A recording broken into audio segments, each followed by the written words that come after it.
If you have anxiety that is keeping you from doing your best, there are techniques to help you regain your focus. Today I will provide you with a short explanation on what your body is doing to create the anxiety and a technique that will help you counter it so you can take back control. And if you stay to the end, the bonus law fact looks at whether, from a legal perspective, blondes really do have more fun. Hello Lawlings, this is Professor Bo Baez. Anxiety is an unpleasant emotion triggered by anticipation of future events, memories of past events, or ruminations about the self. People with anxiety disorders are overwhelmed by worry and fear. Gale Encyclopedia of Psychology. First, let me say that I'm not a physician, psychologist, or counselor. While most people watching this video will find what I'm about to share helpful, you may need to seek professional help if you are suffering from intense or clinical anxiety. Emotions are generally outside of our direct control, and we feel them based on our life experiences. If someone has ever told you to stop feeling a certain way, you know how ridiculous that is. What we can do is to decide how we will react to our emotions. Now, for a very quick science lesson so you can understand anxiety a bit better, and then use a technique to keep it under control. Our emotions are connected to the nervous system, which is comprised of two parts. First, we have the sympathetic system, which activates our body through the fight or flight response. Second is the parasympathetic system, which helps our bodies to calm down. To be healthy, you need to have the calming system outweigh the activating system. The technique I want to teach you today is sometimes called the 5-4-3-2-1 method, which will help ground your senses to the present, which should make you less anxious about the past or the future. After all, what good is it going to do you to worry about an exam that you took yesterday or one that's coming up tomorrow? All that anxiety can do is to create stress and keep you from focusing on what you can do right now. To ground yourself in the present, you will use all 5 senses one at a time. Sight.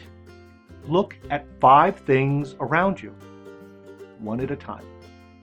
Spend time looking at each thing, focusing on details like shape, color, texture, or how the light reflects off the object. If you're by yourself, say it aloud. On this painting, I see a symbol, penetrating eyes, tiles, a vertical white line. The light isn't too bright, no frame. You get the idea. And don't forget to do this for 5 separate things. Also, if you can, try to find something that you've never really looked at before. It can literally be anything, including a spot on the carpet. Touch. Now touch 4 things one at a time. This could be something as simple as feeling your shirt on your arms. How does it make you feel? Does it feel soft, tight, cool, warm? In other words, don't rush. If you're working on a computer, stop. Think about how your fingers feel when you're typing. Rub your thumbs along the space bar. See how that feels. Maybe rub your big toe inside your shoe. One of my students told me she touches a bit of soft fur on the sleeve of her winter coat because it's very soft. Do this exercise on 4 different things. Sound. Now stop and listen for 3 different sounds. As I was preparing this talk, I began listening to my fingers typing on the keyboard. Next, I heard a slight hum in the distance, which I think was from my neighbor's outside heating unit. For my 3rd sound, I began to hear my breathing coming up my esophagus, out my nose, and then back in. Spend a few seconds on each sound. Smell. Try to smell 2 things. For me, I had an empty cup of hot chocolate, which I'd enjoyed earlier in the day. The cup was still on my desk. I hadn't taken it to the sink yet. But I could still smell a slight hint of chocolate in the air. Next, I raised my arm to my nose, and I could smell a slight scent from the soap I had used earlier in the morning when taking a shower. Taste. What can you taste? If you carry some candy, place a piece in your mouth, maybe some gum, or if you're having a snack, take a bite and truly taste what you are eating. If you don't have anything handy, what do you taste in your mouth? I can still taste a little bit of almond milk that I had enjoyed an hour and a half ago.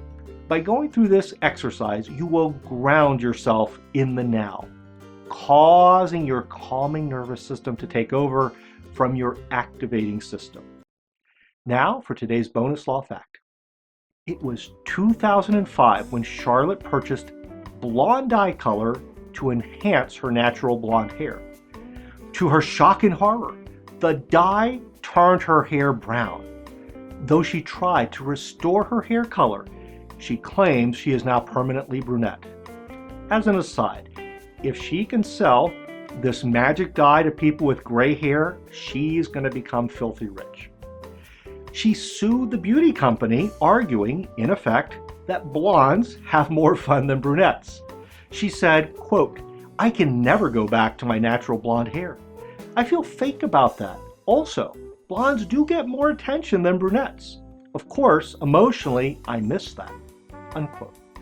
She testified that her social interactions became more limited, saying, quote, "I stay at home more than ever in my life. I wear hats most of the time," unquote. Her new status as a brunette has resulted in clinical depression and the use of antidepressants. The beauty company countered that she likely purchased brown dye by accident. But even if she did purchase the blonde color, the instructions say to test it on one strand of hair. Like anybody really does that. Anyway. The judge was left with an important legal question of first impression in the United States. Do blondes really have more fun? Ruling against her, the judge explained that she, quote, "submitted no facts, no opinions, and standards," unquote. Interestingly, there are a few scientific studies that have examined this question. And one study found that blondes are seen as more attractive, healthier, younger than brunettes, and that blondes earn more money than brunettes. However, other studies have found that brunettes are more attractive. So at this point, the jury is still out on whether blondes have more fun. If you like the content that I'm making, I'd appreciate it if you'd hit the like and share buttons. Don't forget to come back every other Wednesday for new videos to help you become a better student and a better lawyer.